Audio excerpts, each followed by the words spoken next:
सभी को नमस्कार।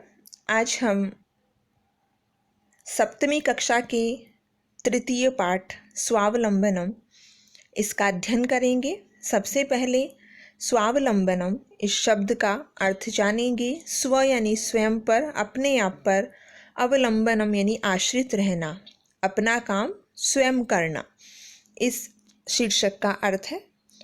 तो इस पाठ से हमें यही शिक्षा मिलती है कि हमें अपना काम स्वयं करना चाहिए। उस काम के लिए हमें दूसरे पर आश्रित नहीं रहना चाहिए। इसके अलावा इस पाठ से ये शिक्षा मिलती है कि जो मित्रता है वो अमीर और गरीब का भेदभाव नहीं करती। मित्रता इन सबसे ऊपर है। आइए हम इस पाठ का अध्ययन करते हैं। कृष्णमूर्ति ही श्रीकंठश्च मित्रौ आस्ताम। कृष्णमूर्ति और श्रीकंठ मित्र थे। श्रीकंठस्य पिता समृद्धः आसीत्। श्रीकंठ के पिता धनवान थे। अतः तस्य भवने, इसलिए उसके घर में सर्वविध सुख साधनानि आसन्, सभी प्रकार की सुख सुविधाएं थी। तस्मिन् विशाले भवने, उसके विशाल घर में ४४ स्तंभाः आसन्, 40 खंबे थे। तस्य 18 प्रकोष्ठेषु 50 गवाक्षाः, उसके 18 कमरों में 50 खिड़कियाँ, ४४ द्वाराणि, 44 दरवाजे, 38 विद्युत व्यजनानि च आसन्, 36 पंखे थे। तत्र 10 सेवकाः निरन्तरं कार्यं कुर्वन्ति स्म, वहाँ 10 नौकर लगातार काम करते थे। प्रश्नाः। कस्य भवने सर्वविधानि सुखसाधनानि आसन्? श्रीकंठस्य। कौ मित्रौ आस्तां? कृष्णमूर्तिः, श्रीकंठः च। कति सेवकाः निरन्तरं कार्यं कुर्वन्ति स्म? 10। परं कृष्णमूर्तेः माता पिता च निर्धनौ कृषक दंपति। लेकिन कृष्णमूर्ति और उसके जो माता पिता हैं वो गरीब किसान दंपति थे। तस्य गृहम् आडंबर विहीनम साधारणम च आसीत्। उसका घर दिखावे से रहित और साधारण था। एकदा श्रीकंठः तेन सह प्रातः 9 तस्य गृहम् अगच्छत्। एक बार श्रीकंठ कृष्णमूर्ति के साथ सुबह 9 बजे उसके घर गया। तत्र कृष्णमूर्तिः तस्य माता पिता च स्वशक्त्या श्रीकंठस्य आतिथ्यम् अकुर्वन्। वहाँ कृष्णमूर्ति और उसके माता पिता ने अपनी शक्ति के अनुसार श्रीकंठ का अतिथि सत्कार किया। प्रश्नाः। श्रीकंठस्य आतिथ्यं के अकुर्वन्? कृष्णमूर्तिः तस्य माता पिता च। श्रीकंठः कृष्णमूर्तेः गृहं कदा अगच्छत्? प्रातः 9 कौ निर्धनौ कृषक दंपति, कृष्णमूर्तेः माता पिता च।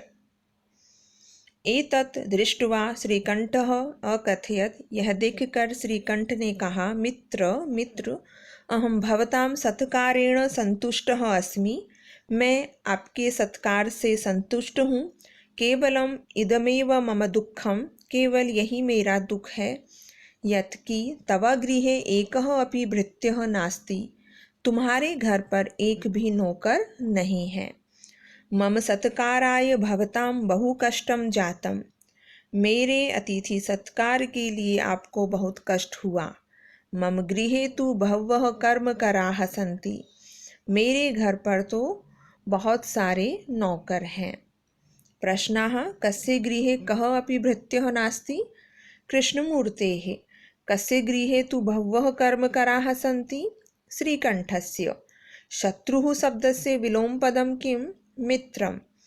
तदा कृष्णमूर्तिः अवदत्। तब कृष्णमूर्ति ने बोला, मित्र, ममापि 8 कर्मकराः सन्ति। मेरे भी 8 नौकर हैं। ते च, और वे हैं 2 पादौ, 2 पैर, 2 हस्तौ, 2 हाथ, 2 नेत्रे, 2 आँख, 2 श्रोत्रे इति, और 2 कान। एते प्रतिक्षणं मम सहायकाः। ये प्रत्येक पल मेरे सहायक हैं।